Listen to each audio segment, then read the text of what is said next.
Hello everyone, we're back. Saturday at 8:30, I'm running late. 19th of April, I actually got caught up in a restaurant. It's quite funny.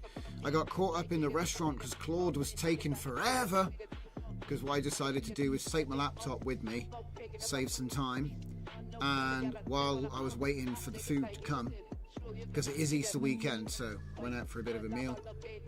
And like I say, it was still writing. I did the prompt while I was waiting, and then I watched it write while I was eating. Worked out quite nicely, actually. So yeah, we've got some new stuff to show off. Hopefully I'm coming through loud and clear. Hello, Apolloni. I'm late, so everyone's probably thought that I wasn't even going to come on tonight. But I am going to be here to show you two things. So we're trying to make it easy, because the thing is, I got to break down all of the old streams so that we know what the hell there's going to be a page with, because people keep up, what stream? So we're going to figure it out. We're going to use the power of AI. We're going to figure it out. So more on that in future, I'm sure. I love to tell you everything. So right, I've got a new scene up here, which I'm going to be transmutating into myself, which sounds crazy, but it makes sense let's see, where's the workflow? There's one of the workflows. You see, it's like this. So making loads of new scenes at the moment. Behind the scenes, there's a lot of production going on secretly. Right, we're going to be talking about how to Framepack, so let's get the intros out of the way. The Discord link's in the description. Stop dooning, join the Discord. Welcome if you're watching live or if you're watching later. So yeah, it's going to be like a super quick stream tonight, mostly because I got loads of people I need to see. Got so much work to do, guys. But I think that tomorrow there's going to be, well, watch the pings. I don't want to make, see, every time I make a promise, reality catches me out. So I'm not going to say it. I'm just going to say watch the pings. Okay. But yeah. What is Framepack? Well, it's actually a keyjai, isn't it? It's a keyjai repo called Framepack. It uses Hunyuan, so it uses ClipL, Lava Llama, FP8 scaled, so it's the same stuff that you would use your Hunyuan pipeline, but it uses Framepack, I2V, Hunyuan video, FP8. It's about 16 gigabytes. It's image to video. I've given it quite a challenging image. And then I've given it faceless robotic female soldier in Victorian redcoat armor taking cover from enemy artillery attacks. And then I've asked it for 15 seconds. It's probably going to give me more like 18. But the interesting thing about this is, if you look in the logs, that's not the correct log. Right. Check out what it's doing, guys. Does this look familiar? Check it out. It's going backwards.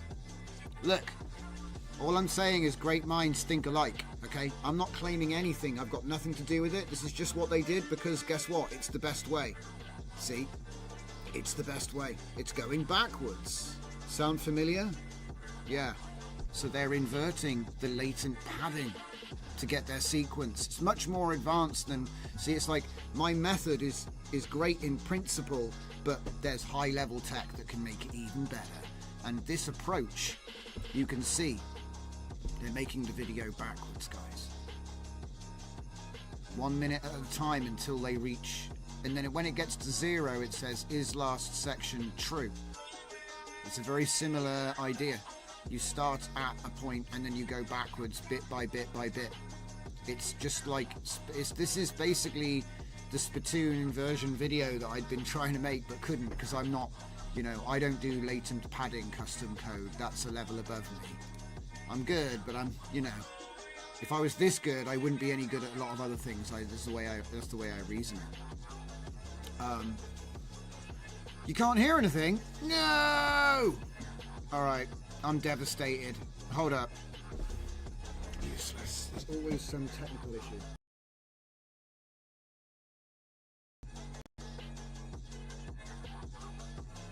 Does it work now? I think I fixed it by kicking it a little bit. Hey, okay, so nobody could hear anything up until this point. That's a brilliant start. But let's just take it from the top, shall we? Hello, everyone. It's 8:30 on the 19th of April. It's a Saturday. Welcome, everyone. Now I'm really quiet. Oh, my God. This is because someone asked me to turn the volume up yesterday. Right, I'm just going to sort it out because I think I know what to do. I'll just make the music really quiet and then I'll just bring the mic in. Alright, here we go. Here we go, guys. 8:30 on a Saturday, 19th of April. Welcome, everyone. Thank you all for dropping in. If you're watching live or you're watching later, stop dooning and join the Discord. The link is in the description. All the pings are there. We're going to be doing stuff tomorrow. Watch the pings, guys. Okay. I think I've almost caught up. However, I need to explain what's going on here, don't I? What else did we miss? We've missed loads of stuff, right? I'm just going to catch up as best I can, because if it ever happens, shout at me, all right? I think we fixed it now. There was a problem with the microphone. It had switched over to the Elgato, which doesn't have a microphone. It's not useful. Okay, so what we're looking at right now is Framepack. So Framepack is a keyjai repo. It's a 16 gigabyte model that works with the Hunyuan video pipeline. It's doing image to video. We have a nearest bucket, so it's going to find 640. Okay, sizer. So there we go. It's going to auto size. It's a bit like my image thing actually, but with less options. It's a similar, different approach. But yeah, vision for the Hunyuan. Okay. We got a faceless robotic female soldier in Victorian red coat armor. Now, interestingly, even though I do have a style model for this artwork in Hunyuan, there isn't a way to load a Laura in here yet. Because you have to, when you load a Laura, it's got to have that kind of model. And it doesn't attach. Because it's not, you know, as far as the pipeline's concerned, it's a different type of Laura. Now, maybe there's like a Hunyuan, what is it? Hunyuan Laura.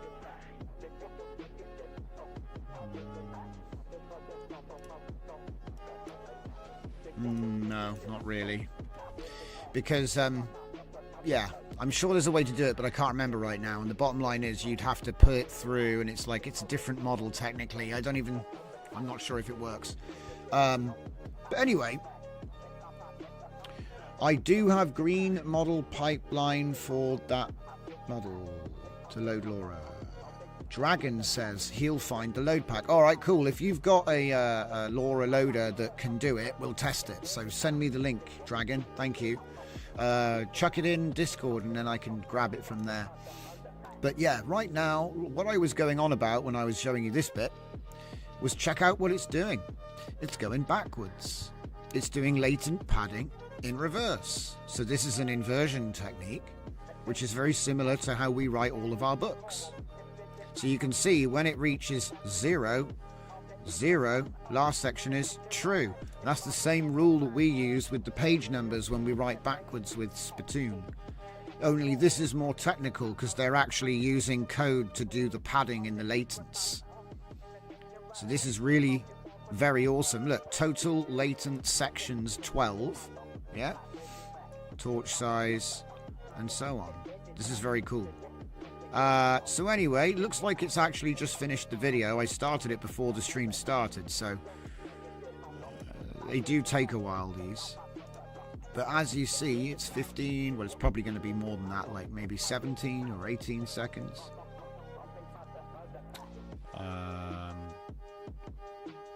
So partially, loaded partially. I don't know why he's saying that. Maybe he means this, V and VAE. Why would it be partial on a 4090? Goddamn, how much does it need? Anyway, 0 models unloaded. Makes you wonder if you might be. Well, it doesn't matter. Let's see what we get. Didn't move. It's not a good show. So we've got a load, nothing. Uh-oh, that's not good. That's not good. So, ooh, imagine if you had to pay for that. Ooh, you'd be smoking. Let's see, what's this? So it's an 18-second video, which is a cool achievement.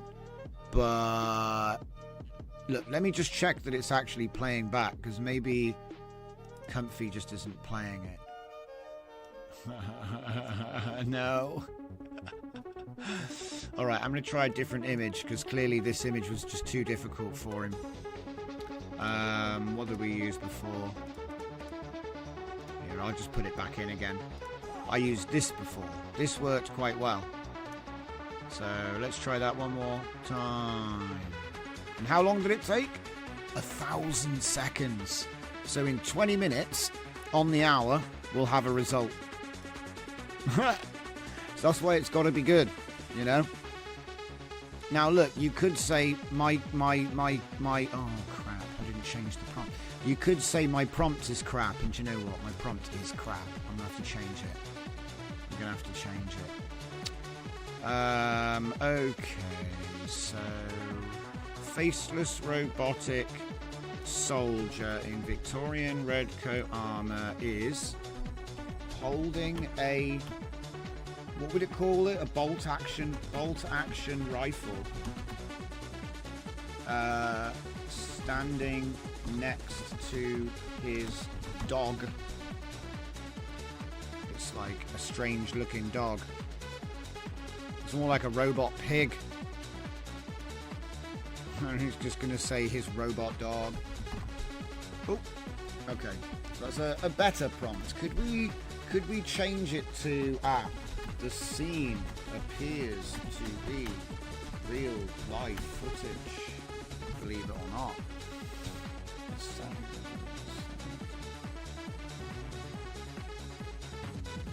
Ah, wait a minute.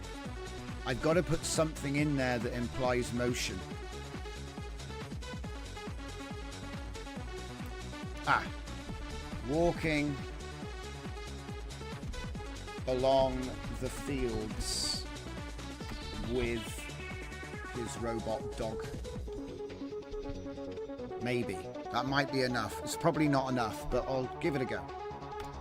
Give it another blast. Obviously, you could test it on like 5 seconds if you want. You just change the total second length here. I had it on 5 and the demos were coming out great. I don't know why that one was crap. Maybe it's because it's too long. I don't know. They were saying you could do 30 seconds, so I thought, okay, send it. But anyway, we'll come back to this in approximately however long it takes. So yeah, it's quite interesting how it works anyway. So this is something which I've already put a workflow pack up on. It's just gone into the Hyvid pack. Okay, Framepack, there it is. Just there it is. Obviously you're going to need the model, but here's the thing, guys. I included it in the workflow, so it's right there. All of Kijai's instructions. And to be honest, if you already have Hunyan video, just use your existing clip, Vision, and VAE, and then just grab the this one, the FP8 version. That's the one I've got. It's 16 gigabytes.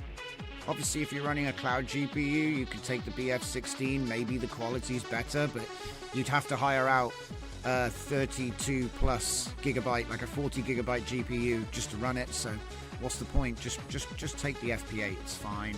If this is good, like if people test it and it's popular, there will be Q8 and other Q. I bet you that they will make them. It's just a question of if it's worth it. So if anything that's good will get a GGUF quantization, that seems to be the pattern.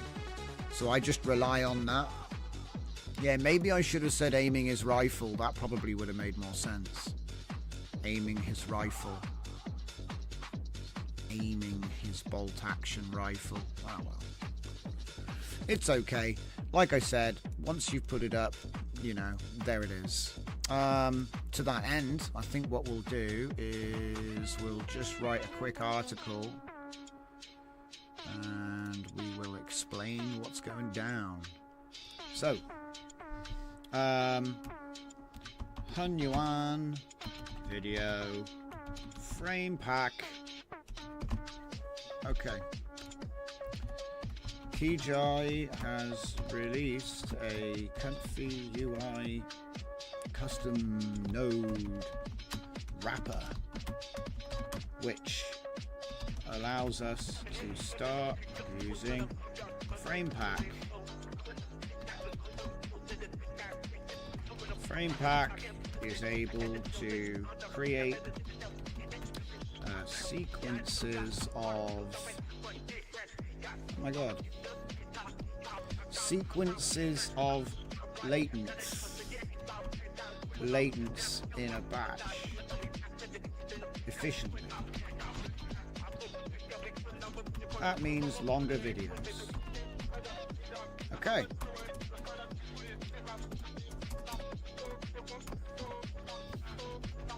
You will need the standard Hunyuan video clip, VAE, and Vision models. I'll just link to them basically. The Framepack I2V model FP8 BF16. There's going to be a very short article.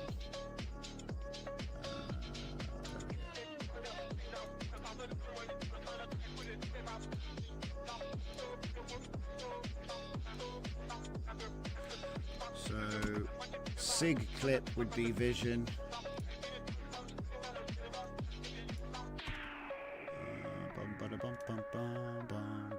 But it's all in here anyway, you know what I mean? Text encoder and VAE.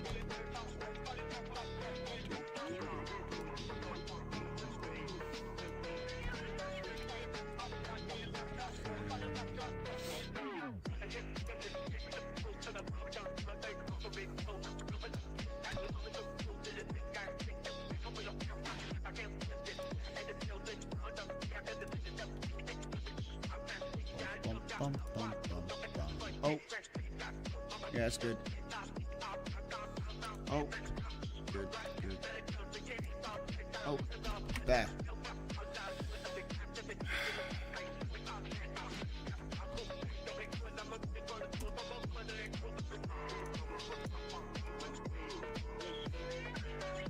Okay. And then I just go workflows. Make it H2, please. And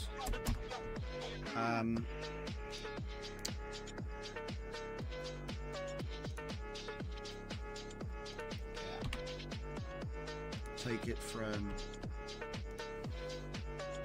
like that, and then where's the file at?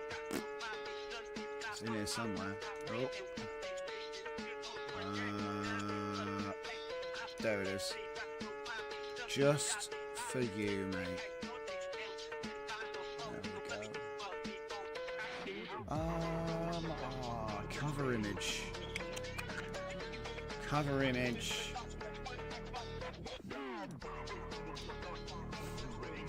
I'll just use that. It's fine. Tool guide. DJZ. When you on. Video. Framepack. There we go. He has it, but you have to tweak transformer block stuff. Oh man. Not as easy as we thought, huh? It happens. So there we go. We have the basic workflow, we have the links to the models, that's everything you need. I try to not waste people's time. There we go. Nice. It's just, yeah, cool. Alright. Now, I think there is actually like a better image I could use, but I don't know where it went. So it's fine, I'll use that. Right. How are we looking over this side? That's going to be going for a while, another 10 minutes probably. I hope it actually animates this time. You've got blue balled. It's probably my fault for not putting the right, you know, like, yeah, for not putting a decent prompt in. Alright. I think, you know, article done. What the?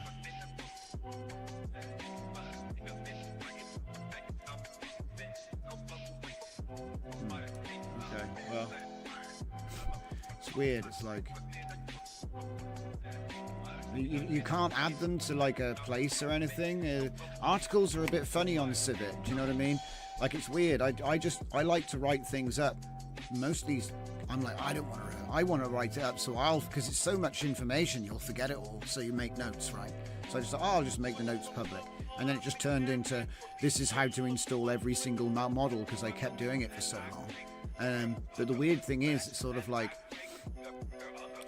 this has never really been like a thing. It's just sort of a thing I've ended up doing. That's weird. I've never sought out to be like, I'm going to be the articles guy. But it just sort of ended up, you know. It's weird though, because I'm the 11th writer's rank on the site, but then the views are really low sometimes, and you're like, how the hell am I ranked so high if I've only got like 84 views on Hun Yuan 3D? Like what? Because I got 2k on what? 2k on this one, and that means I'm 11. I don't understand how they do it. No idea. But I appreciate you guys commenting and, you know, reacting on these things, because I think that actually makes I think that the interaction is more important than the views, to be honest, because who knows whether the views are real. Comments are usually real.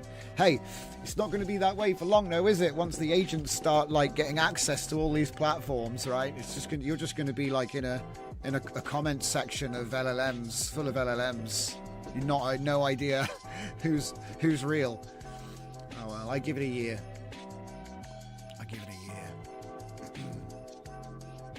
Oh wow, people have actually posted some images with the stuff. See, this is something which is like rarer and rarer now. When you put models up, people can, you know, upload your images and they'll become part of the collection kind of thing. It's really rare that people do it now. Really rare. It used to be like super common. I don't know if it's because people are making video now. Like I looked at the Discord and so many people were just making like it was just videos. So that's why I had to create a new section, because I was like, damn, dude, the images are getting drowned out. Like, you can't even find an image. So that's why we got two sections. Yo, who's that? Propel Proj 3K7 Propel Project. I think I read that out correctly. Welcome to the stream, and thank you very much. Glad you could join us. 30 seconds is a bit too much for a test run, says Dragon, speaking about the Framepack. See, I think this is awesome. It's doing an inversion technique to create your sequence in reverse, and then you have your video. It's what I would have loved to make if I had the time to, because I don't even know where to start with, you know, making your own custom sampler. That's like deep future learning for me. I don't have the time to dedicate to figure that out. So I'm glad that people are doing that. Good quick question. Did you tweak your VRAM settings on the workflow? Right, what I've done, guys, is I've given you the torch compile, but it's not hooked up. And the reason is because I know that a lot of people want to use torch compile to do what Dragon's talking about, even though you might be talking about something else as well. But yeah, I left the torch compile here, and I'm using SDPA, and I do that to prove you don't need Flash Attention or Sage to run it. Yeah, you don't need it. I do have Tcache enabled, but I've never installed Tcache. So again, these are things I look out for, because obviously if I don't have it and I have turned it on, does it break? The answer is no. So I don't care if it's working or not, to be honest. The only thing I worry about is getting a 15-second video that's just a still. Like, it is actually changing a bit. It's flickering and stuff. But there's just no movement. Got video, no movement.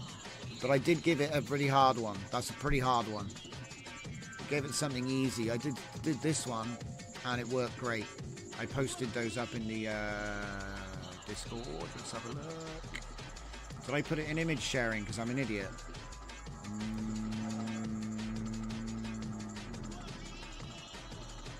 I don't know where I put it. Where did I put it? General? Yeah, maybe we were just talking about new. Yeah.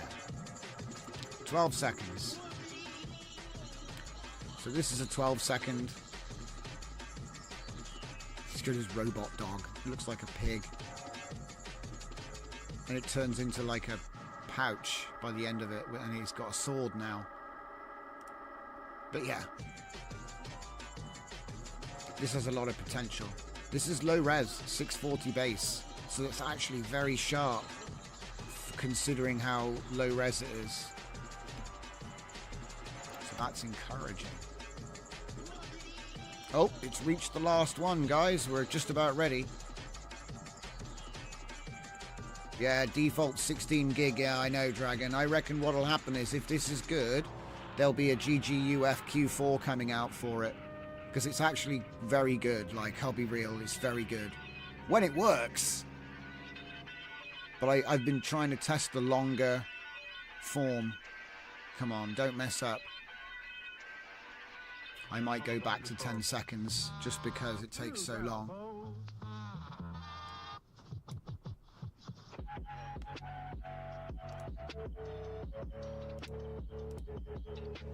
Let's try something a little bit more normal. There's something a little bit more conventional. Some people sitting in chairs. Go with that one. I'll just go faceless robotic people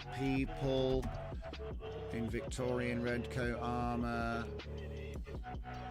sitting in chairs and talking, I guess. Talking while gesturing. Try that. I'll put that on the queue.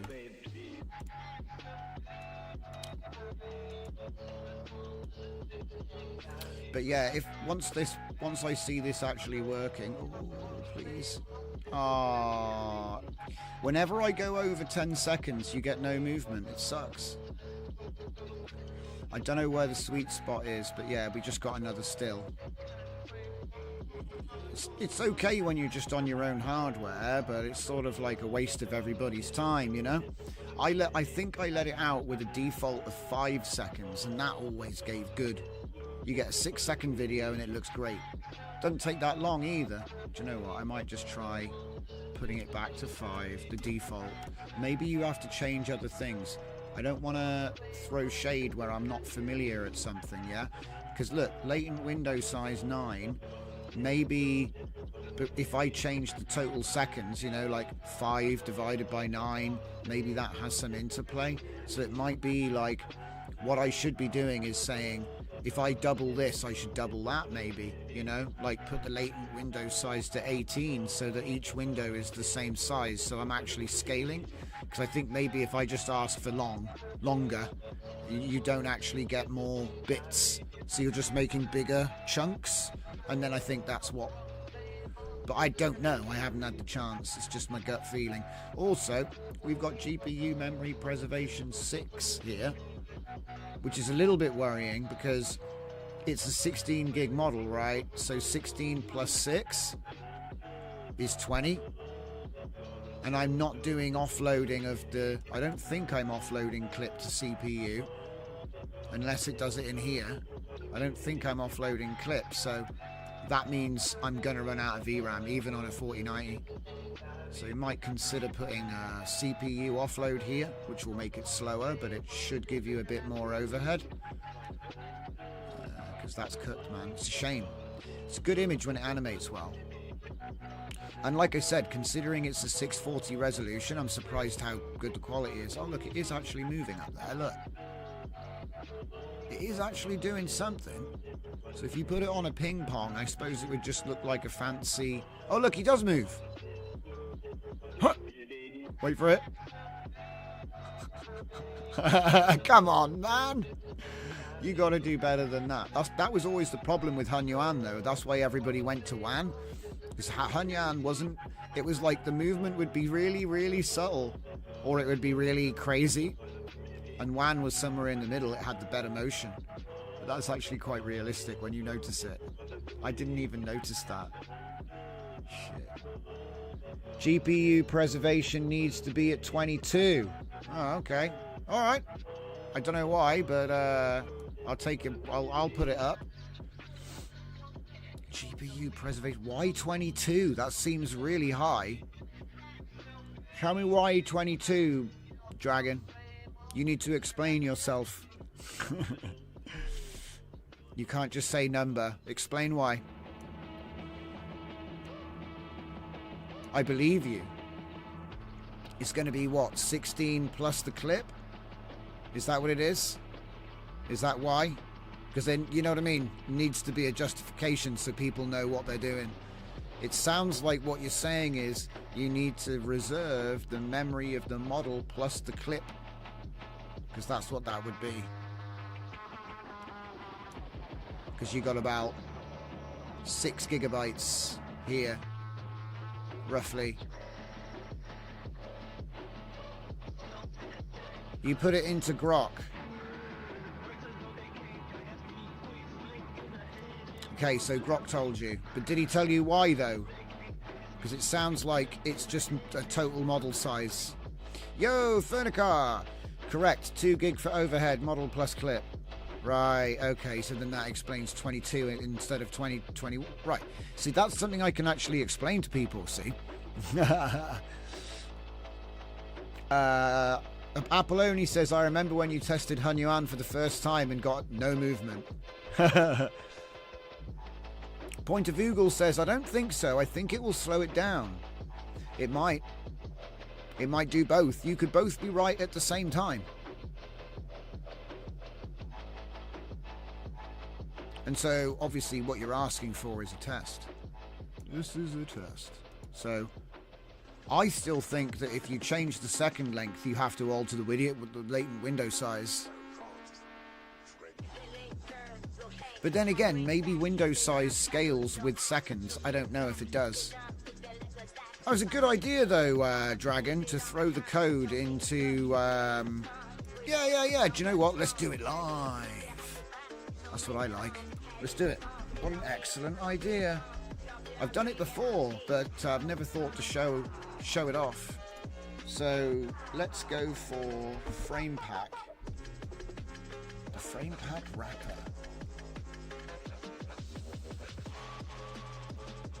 Okay. So, do you know what I think the easiest way to do it would be? Oh God, I need to tell you about this. Right, shut it down, shut it down, shut it down. I hope the volume's not too bad. GradioAb has the same ability. It has a slider from 6 to 128, 6 being the fastest. I see. I see. Yeah, that makes sense. Okay, it's fine. Don't worry about it, guys. I think everybody is correct for different reasons. It happens a lot. So let me just, because both things can be true. Yeah. Right, tools. Is this where we're at? Yeah, look, there's the next thing we need to talk about. And then there's the next thing we do. Okay, so Framepack-study, right? Let's have a conversation with the node using the power of Claudage. Yep, it's really simple. We take the URL and we have an empty VS Code. Okay, we're going to press Control Shift and whatever the link is on your machine, quite frankly, because I don't know what this will be for you. It could be anywhere. All right, git clone. No, he didn't type. Git clone. There we go. Right. So now we have this, what we can do is we can say plan. We can have an in-depth discussion on the inner workings of the Framepack custom node. Yeah. Framepack custom nodes. Yeah. At Framepack wrapper. We want to put a slash because I'll just say the whole folder, right? And then say in particular pay particular attention to the and then we need to find the actual file. What's the name of the file which has the nodes in? Probably nodes.py. Yeah, it'll be nodes.py. Yeah. He makes it nice and easy for us, to be fair. Okay. Can I give him an image? I think I can. I've not done it for ages. Let's just run it as is.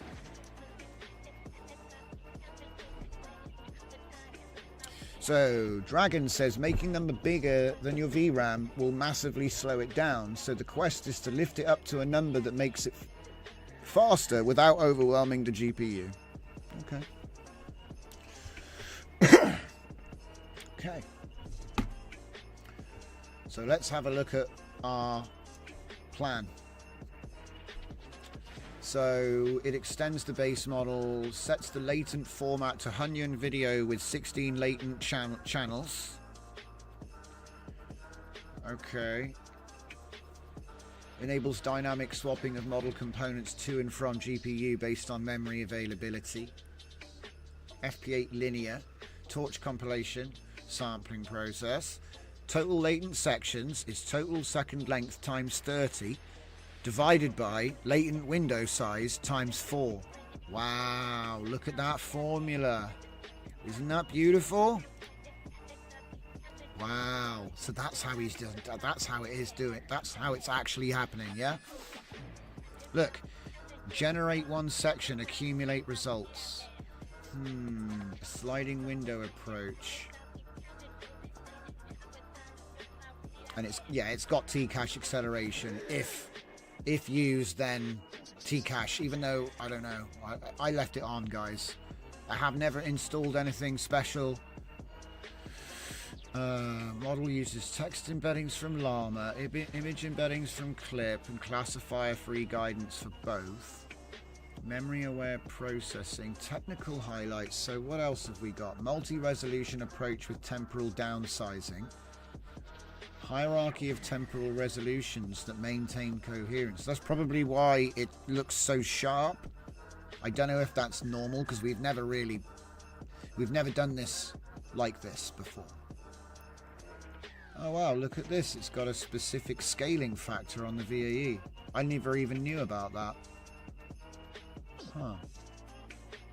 It implements resolution bucketing, which is basically like a better way of doing all of my aspect size stuff, to be honest. It seems like a much better way of doing it. It just resizes to the nearest bucket.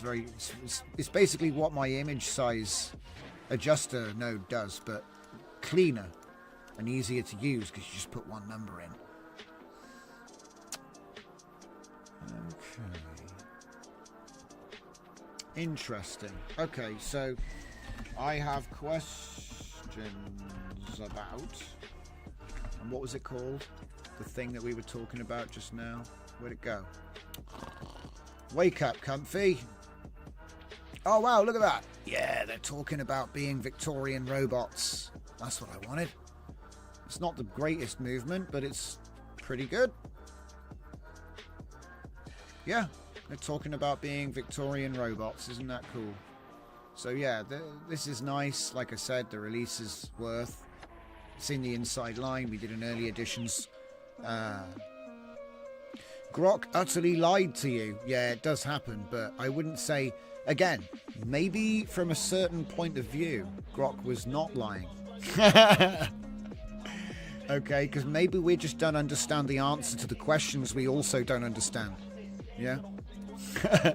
We're in a Douglas Adams future, guys. Where you can get answers but not understand the question. That's where we're at. Okay.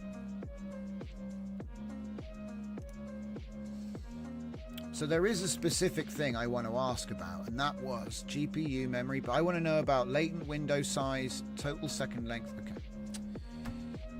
Latent window size.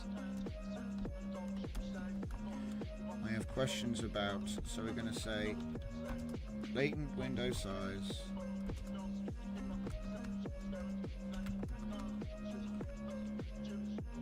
So total second length and GPU memory preservation. Okay.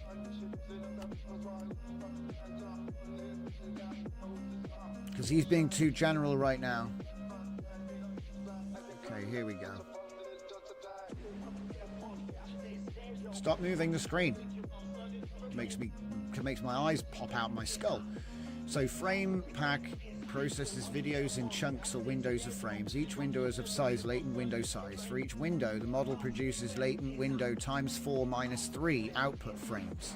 Larger window sizes provide better temporal coherence but use more GPU memory. The total latent sections is as we've already looked. So it just gave us a little bit more information about that. Okay, now total second length. The code assumes 30 frames per second as the target frame rate. Total second length times 30 calculates total number of frames. Combined with latent window determines... So it's literally chaining together a batch of frames. But it's... Okay, so this is the latent chaining we were reading about in papers about a month ago, guys. I just want to point that out.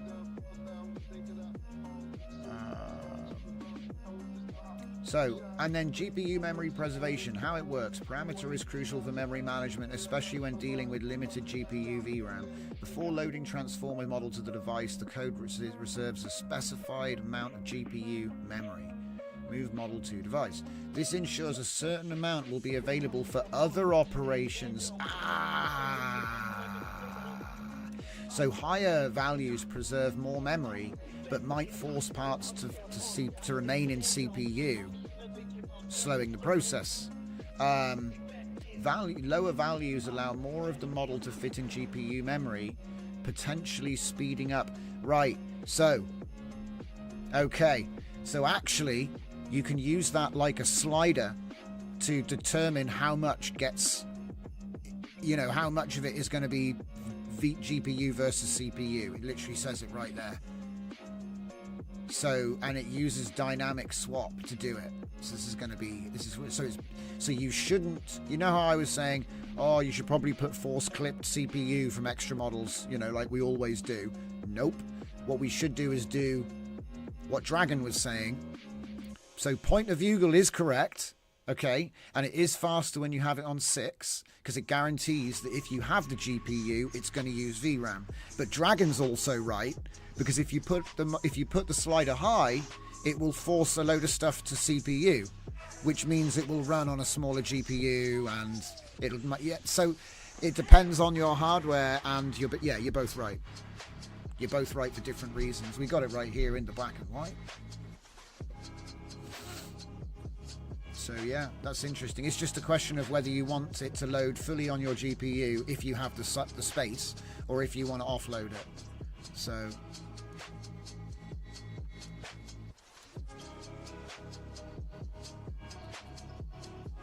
how long did that video take? 620 seconds. I reckon it'll be a 10. Is it a 10 or a 5? This one's a 5. That's quite a long. I think that's not correct. Hang on, let me just scroll down here. Refresh it. 620. Bloody hell, it took forever.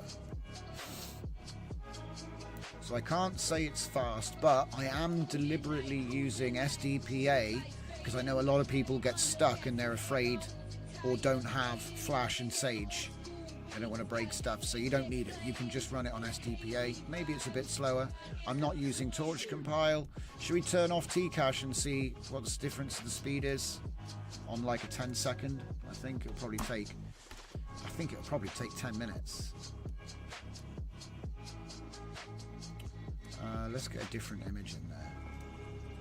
Let's go with that one. Okay, so I won't say faceless or robotic. Well, no, I'll say robotic. Yeah. She's got a face, that one. Must be an aristocrat. Robotic woman in Victorian Victorian armor. Meh, whatever. Not sitting in a chair. I'm going to say walking in a town square. Oh my god. Square. Okay, 10, 256. This one, right? Okay. And just a reminder, the article is up on Civit. And if you go into the article, it will show you the model you need, the pipeline you've probably already got because it's Honeyand video, and then a workflow.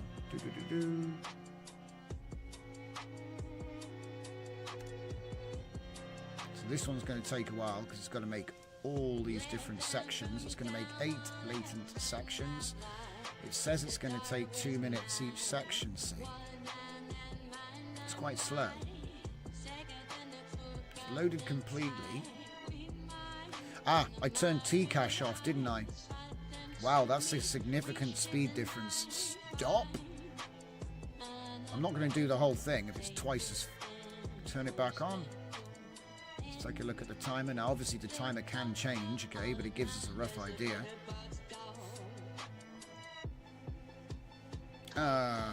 Okay, so for whatever reason, the image I'm using... Oh, wait, here we go, here we go. It's kicking in. I've seen it down to a minute. Look, see? There you go. I mean, look, okay. Someone might say, oh, but if you just let this one keep going for a while, it would have gotten to be as fast as this. But I was expecting it to be between 1 and 2 minutes per section. And it's like less than a minute with T-cache. So we'll have to do like quality comparisons one day. Like set up 2 parallel lines, same seed. One off, one on, and just compare the output regardless of the speed, right? Because I know a lot of people are like, what's the quality difference? It's a valid question. And the answer is I don't know. I'd have to do the checks. But that's all you got to do to find out. Right. So then, what's the next thing I want to look at? We haven't got time for the other thing, but we have got time for the writer's room section. So the video stuff is going to like pop in, you know, as and when these videos get cooked. So we're going to leave that one sort of on the side. Let me put it up above my head here. Just drag it over. Okay. What's this? Gone. Gone.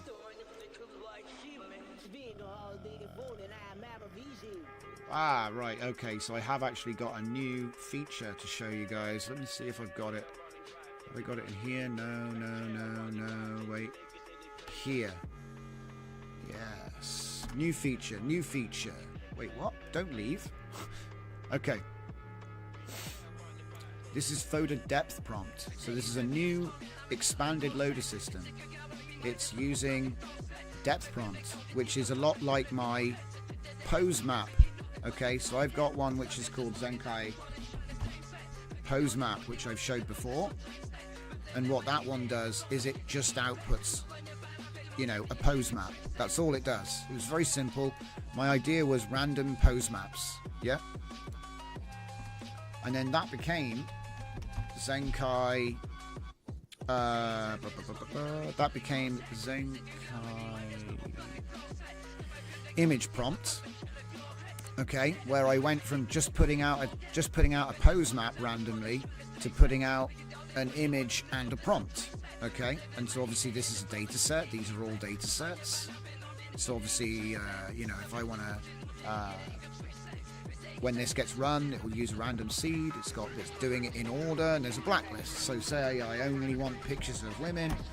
Because the captions will label all the images, you don't need to, do you know what I mean? So you can filter the data set, so you have a pre-captioned set of images, and it gives you the ability to filter them and bring them out at will.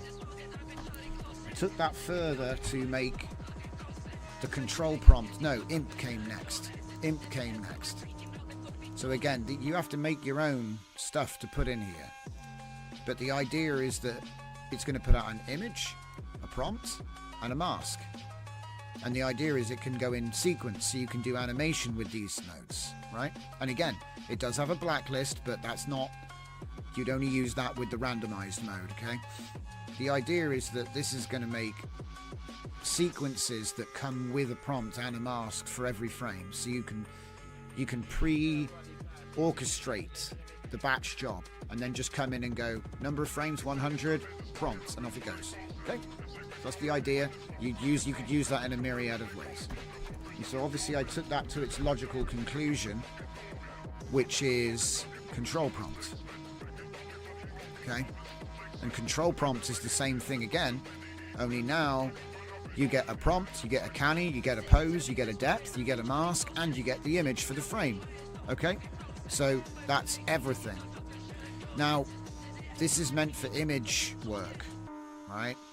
Even though it's animated, don't get it confused with the video stuff. I haven't made the video versions yet. You know, some tools, they need a video, they need a sequence to come out, you know. So when you pick this, it would output the whole batch. So I'm going to make a video versions of these nodes that will put out sequences, so you can use them with the video tools.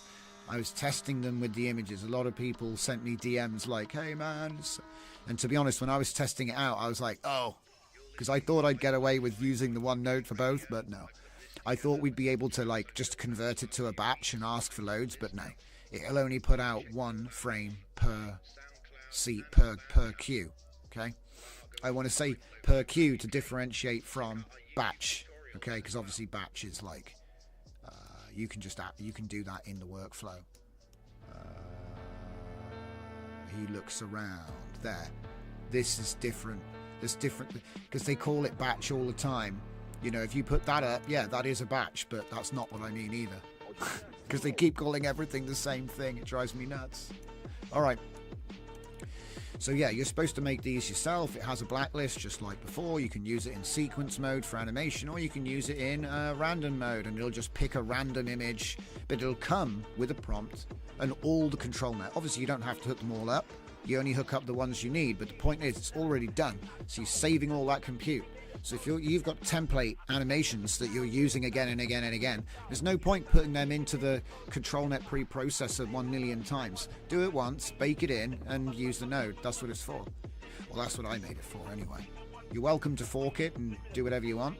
Anyway, so the next one I've got is a combination of mask and image prompt. So this one is called depth prompt. You could probably just do this with the control, but I wanted to make it into a simpler setup. Come on, depth prompt. There. Now, there's a big difference with depth prompt. So, are we still making that video? Or is it finished? It's finished. All right, good. Do you know what? I'm just going to show you what this one does, because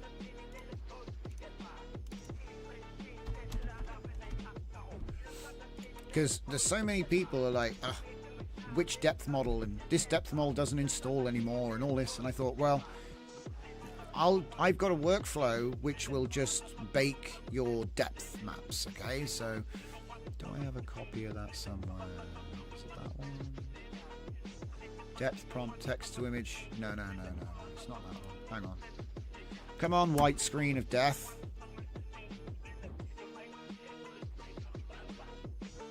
That's not it either. Okay, that's not it either. Right, okay, great. So it's gone. I think I actually put it out. Let's see. Depth prompt creator. Yay. Right, cool, I found it. So this workflow will create the depth set. So what it's going to do is it's going to take a path to your data set. It's going to have a increment mode, right? You put in the name of the folder where it's going to save all the images, and they're all going to be depth maps. You use your chosen depth. I'm using depth anything too, but you can use whatever you want. It presets them to be there and match the file name, but as usual, ComfyUI gives everything underscore number. So I updated my Python script, and where the hell did I put that? Oh yeah, we're not in the right place no more. Here we go. If I go to DJZ nodes examples, you'll see depth prompt creator, and in there's a rename images v2. So when you've created your all of your depths and everything, it's going to rename, and it's going to get rid of the numbers at the end. I don't know how else to say it. That's what it's going to do. I had two choices: load all of the text files and then save them all again with the numbers at the end, or give it a script that strips all of the underscore number underscore .png, and then it'll match the prompts you already have that describe the images that you already have. Anyway, I'm just trying to give you a easy option for that, because you can create a depth set any way you want. I can show you what I mean. 0 is an image, is a depth, sorry. That's a depth map. That's a depth map. That's a depth map. That's a depth map. That's a depth map, right? But they have a description with them which says what they actually are. Okay, that's the difference. Okay, And then when you actually use that, it comes out. And this is the solution to quite a complicated problem as well. And I'll explain what I mean. So, right, this makes a bunch of depth maps.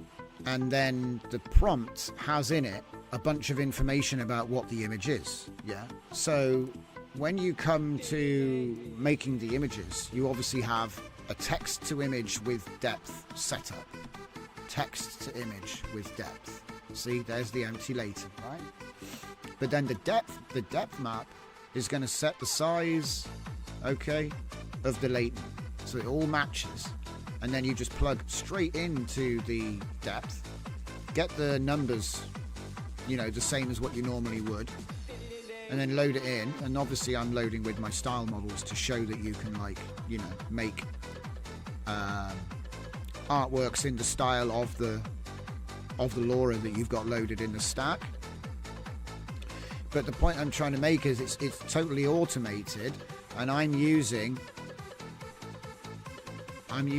ground level. Okay, so what I'm saying is you can't do that, but you can do that because you have a library of depth maps. So it's a second data set, which is exactly the same as what we see. You train the LoRa model, right? You train the LoRa model on the images, you have the prompts, then you make depth maps of those images, and you have a depth model with the same prompts. And so now you can break away from the strict image-to-image interpretation by using these images for depth map only, which is, so it's a new type of data set, which is actually the prompt for the image which created the depth. And that's it. And then obviously you can choose whether you want to use it. As you can see here, what I've done is I've used a combination of the style model prompts and the prompts from the original that made the depth. There it is. So I hope that's, you know, because that means you can control composition using a whitelist. Yeah. So you never needed, you didn't, right. So because you didn't really need, like, say I have 10 different shots of different camera angles, but I use the same name for that camera angle in the prompt. When I make those depth maps, if I then use a whitelisted depth map loader, it's going to search those captions for the camera angle I want, and it will only give me those 10 images. You can add more, okay? But it'll only give me those 10 images. Also, I made it so it's like comma separated with air quotes. So you can have multi-word, you can have as many tags as you want. So that means you can make it as complex as you want. I've had sets in here with thousands of images, and it can quickly figure it out. And so what that essentially means is that you've got composition on command, as long as you want to put the work in to make the depth set. Yeah. And then, like I said, I just use a whitelist. So instead of blacklisting, up until now I've been blacklisting. I've been saying I don't want this, I don't want that. Now I'm whitelisting, saying I want this camera type, this camera height. And that's how I solved that. Quite happy with that one, actually, because it's literally one of my nodes in reverse. Because remember, I always use blacklist. So I threw the blacklist into reverse, use a whitelist, and now you've got control over composition because you pre-baked all of those control nets. So then you don't actually need a preprocessor. Yeah. Still do need to load the control net for it to work, but the point is you can just come in with a randomizer and then just go off of that top there. And obviously you put more effort into the prompts in this data set, you're going to get more from it. So it's quite an interesting solution. So like I said, we put that one up because it does require a little bit of legwork. It's not perfected yet. I'm still trying to see if I can make it better. I think what I'd probably do is keep the prompt. Just keep the prompt as a text file at the end. Something like that. So when you load the image, load the text file as well that's in the pair, and then resave it so that the file names match. That's the only way I can make it easier, to be honest. But yeah. What else did we not talk about? So, depth prompt creator, yep, we talked about that. How to Framepack, we talked about that. New day, new laws, we talked about those yesterday. That was the oil painting and the Buster Keaton video. We're hopefully going to do a lot more video stuff tomorrow because I'll actually have time. It's Sunday, so I got nothing else on. Hyvid Framepack. I just could have sworn I've missed something really important. Oh yeah, that reminds me. Where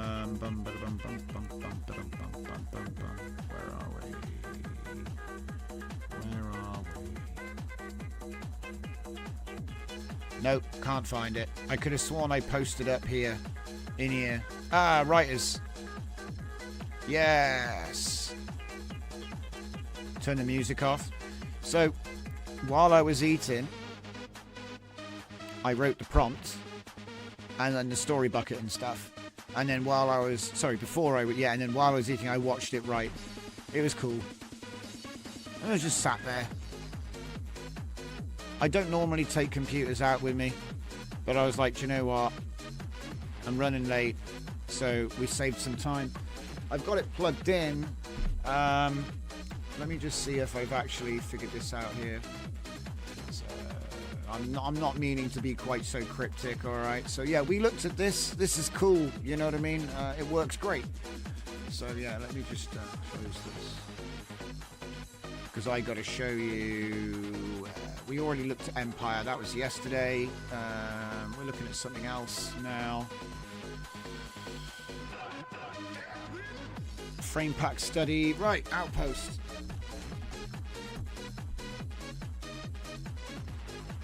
Our time is short. Okay. Come on, get the preview out of the way, I can't bloody see anything, right. There we go. Moon-based law. Now, a lot of these prompts are from the previous, because I was stealing prompts, right?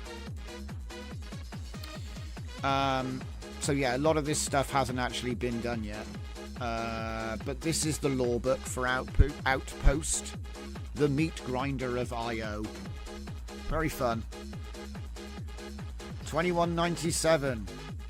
And they're doing resource extraction on Jupiter's moons. And they found strange ruins. So we're doing cosmic horror, you know.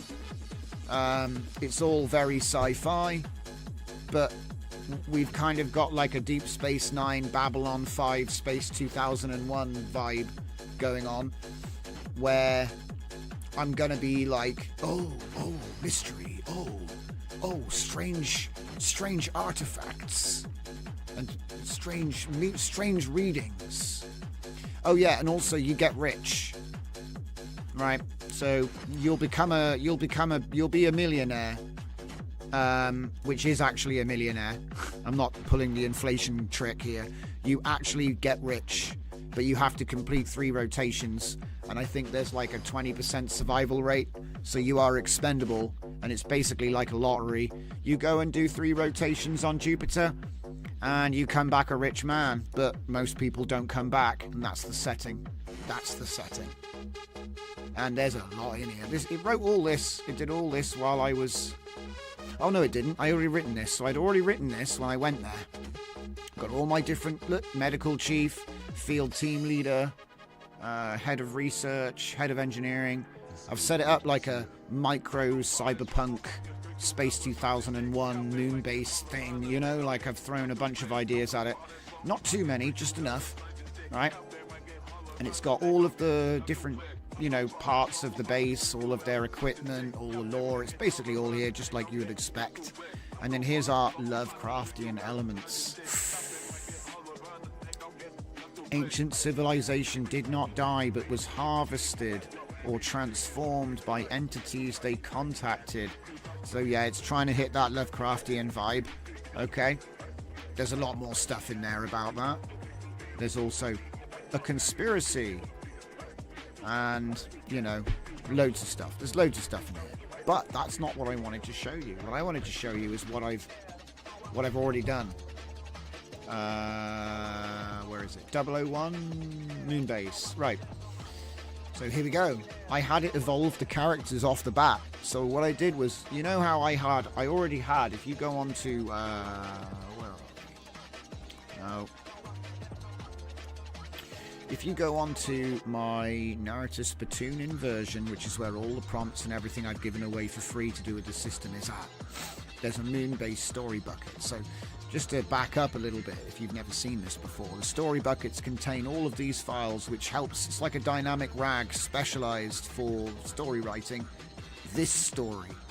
So by writing these files only, and you can do that with LLM, the prompts are already in here, you can create the story bucket, which will be referred to when you're generating stories with the systems that we've built, right? And it's really simple, actually. You only need these files, and the most important one is actually the project. Where is it? Moonbase project instructions, okay? Which maps every file that's in this folder. That's all it is. It's just a manifest with a little description. So he gives him a shortcut. So then he knows, oh, I need some specifications on the Moonbase. I'll look up lifeonio.json, okay? For example. Yeah. That's how it works. And it's really good at using it as well. So there's also specialized instructions on like writing up here, which you can customize this one to make it more to your liking. But this one is just writing rules like because, but, therefore, things like that. Anyway, what I did was I took the law book that I wrote for this new outpost, because obviously after we made the images, my ideas have changed. When we made the original Moonbase character bucket that's on GitHub, like I say, that one actually, we did it just by like, we were just shooting ideas around the chat on live. That's what it was. And so what I've done is I've then gone away and made a style Laura, which you can pick up on Civet.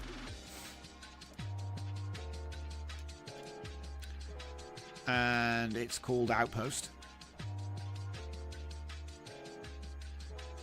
Any minute now. It's called Outpost. Outpost style. There it is. Right. I need to add the good images as well. These aren't even the good images. It's quite funny. These are like low res, not even upscaled. And the ones I have are just like, oh my god, I can't believe I got these out of a model. But anyway, they're really good. And we're going to do illustrations on the stories. So obviously we've done the illustration model, and I've gone, oh, okay, now I'll write the law. Because, you know, after having made all of those images, that gave me more ideas about the story and the setting and everything. So I've put that down. And so then we compress that into here, and then look at this. It's evolved my characters before we even wrote the book. So we've already done our first feedback loop on the content before we've even started. So this is going to be even better. The content's going to be so well written. It won't be repetitive like the because Empire is quite repetitive. It kind of fits though, because they're like robot. They are all robots. These are humans. So I think it needs to have a little bit more. So there's all kinds of stuff. Look at all this. Dark secrets. This is brilliant. This is what you need. This is going to be like Deep Space Nine or something, but without saying Deep Space Nine or Star Trek. You know, make it more grounded. But yeah, as I say, so we've evolved that. So we've done it now. I mean, technically, I could use a prompt at this point, and I could start writing my final page, and then I could start writing books backwards, just like normal. The difference with this one is I am going to evolve the characters and the world every time you finish a book. I'll evolve the characters in the world using the the outcomes. So the consequence will be more prevalent character evolution. And there was something else I wanted to do with this one as well. Oh yeah, we're going to update the speech styles as the books go on. So the characters will even talk differently with different quotes. Because that's something I didn't do for the Empire series. They kind of always say the same things. But again, they're robots. They're kind of supposed to be robotic. But again, for humans, I want it to be more organic. So obviously characters have an arc. Do you know what the real challenge is when you do multiple books? Like, it's really easy to go, oh, well, you know, you've got a shy character and they learn to be brave. That's their character arc over the book. You know, you subtly, like, lace it in across the story. But what do you do with them in book 2? They learn they're shy again for no reason. This is why you have to evolve the data. Because if you don't evolve the data as a consequence of writing, you know, your shy character that becomes brave has to go through that process in every Shrek sequel. You see what I mean? Just kind of a joke, really, isn't it? On it, so it's like if something that you see is like makes you laugh and you're like, oh wait, what? If you're not writing comedy, maybe fix it. But yeah. So it's got loads of really cool information. And what I want to do is have like a running history and like a mystery book. So as it goes on, it's going to refer to the same mysteries over and over again and not just make up the same ones like they're new all the time, you know? That's the challenge with the continuity of doing it. But you can turn out solid books in record time. And then it's like, the thing is, if you have a solid book, you can spin off all kinds of other stuff from that. There's loads of stuff you can spin off books, guys. And if you can make a book series in a weekend, you can spend the next month on all the other stuff. And if you don't have any ideas, use my Machiavellian planner. They're so good. He'll tell you how to do brand hacking and all kinds of stuff. You just drop the system prompt into your favorite LLM and go. You know, I know like a lot of the people I've been coaching, they're now working doing AI for their income. You know, I couldn't be prouder, but at the same time, it's sort of like, I don't know, it's hard to communicate sometimes because everyone's sort of learning. But the point I'm trying to make is that you're going to get to the point where you're so confident with what you're doing, you'll be able to spin things up in a couple of days and you'll be doing something else. It's actually crazy. Okay. So let me see. So yeah, working on Moonbase. Don't forget to check out the Laura. It's actually much nicer than this. Can we have a look at one of these? I want to show you some of these before I disappear. Let me have a look at this. Output. Folder. Outpost.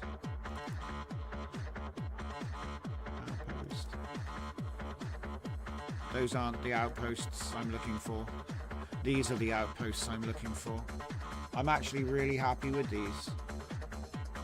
I'll leave them on screen for a little bit longer because I looked at the stream yesterday and I was changing the screen too quickly and the compression was killing it, but I decided to make these in 9:16. So they're actually like, you know, completely the wrong aspect ratio for the stream, but that's because I plan on putting these into the video animation, right? They have the best chance of being high quality and seeing how they come out with various different prompts when you animate them. I think a lot of these are going to do really well. I'll just get past this quick.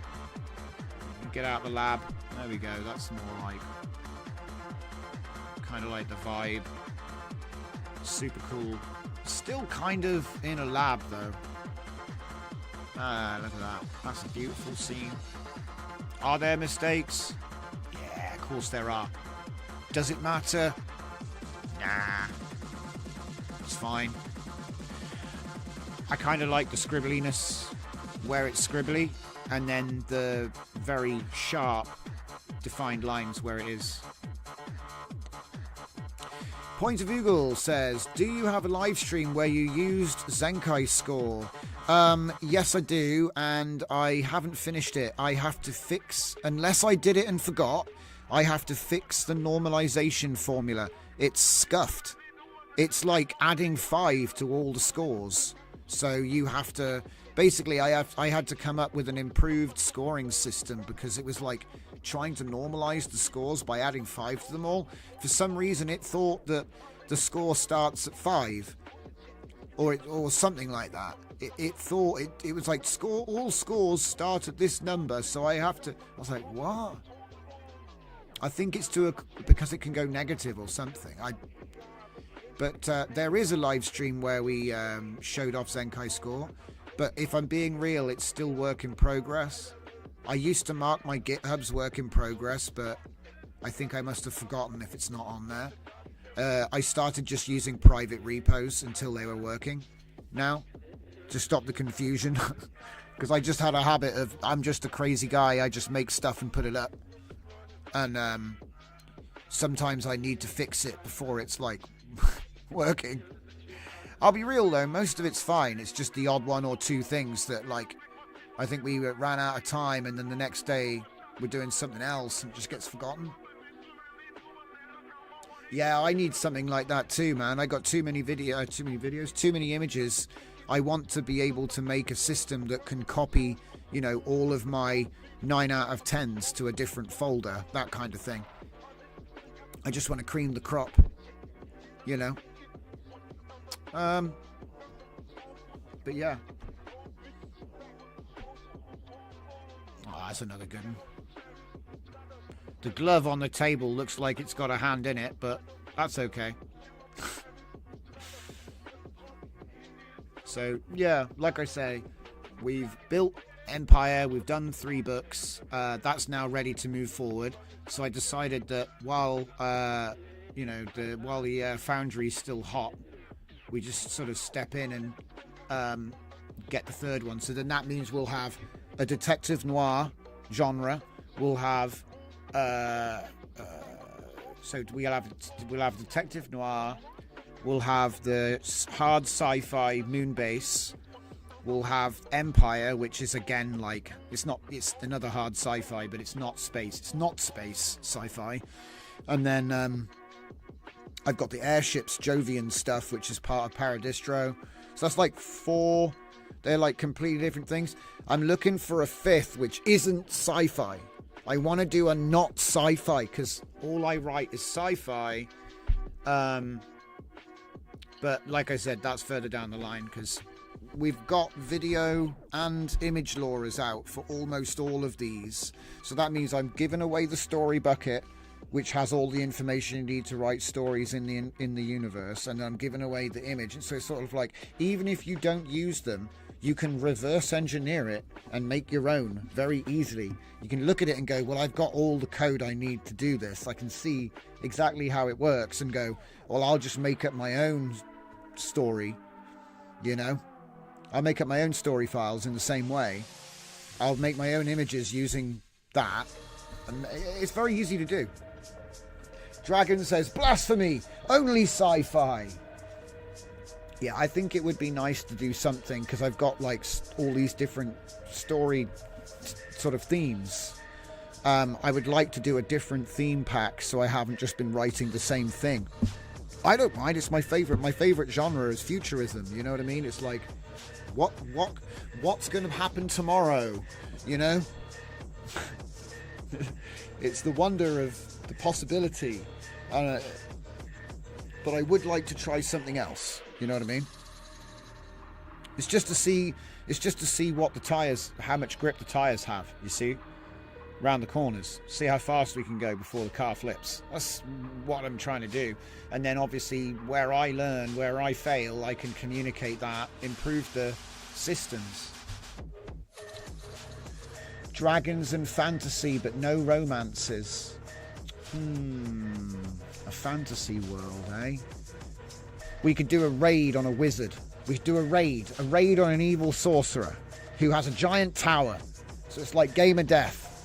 But you've got like an Ocean's 11 of gnomes and rogues. And they know they can get in and steal his stuff because he's in his sensory deprivation chamber at midnight on a full moon for 10 minutes. There you go, off the top of my head. I've given you a dragon fantasy plotline. What the hell are we talking about? But look, it's not my normal genre, but there won't be any romance. There'll just be rogues getting gutted by traps, which seems pretty entertaining, actually. That's an interesting challenge, because, yeah, we'll see how surreal it can get. Okay, all right. I got a funny feeling that he's going to have like a surprising or questionable amount of fantasy training in his memory, and I'll be like surprised by it. I'm like, whoa, he's actually really good at this. You know when you like ask a friend about something and he knows a bit too much about the subject? I think it might be end up being like that. You're like, oh, this is actually awkward. Okay. Right. So then, you'll be hearing more from me tomorrow. Watch the pings tomorrow, guys, because there might be an early start. And I mean it this time. It's Sunday. That's our long show. Every other night of the week is crew expendable. I have to get the work done. But you know what? Things are slowing down, and I can see it coming to a point where I've got, like, actual time to myself again soon. I reckon in about 2 weeks. I reckon we're about 2 weeks out from me catching a break. It should be nice. So, I'll see you all tomorrow, guys. Thanks for watching.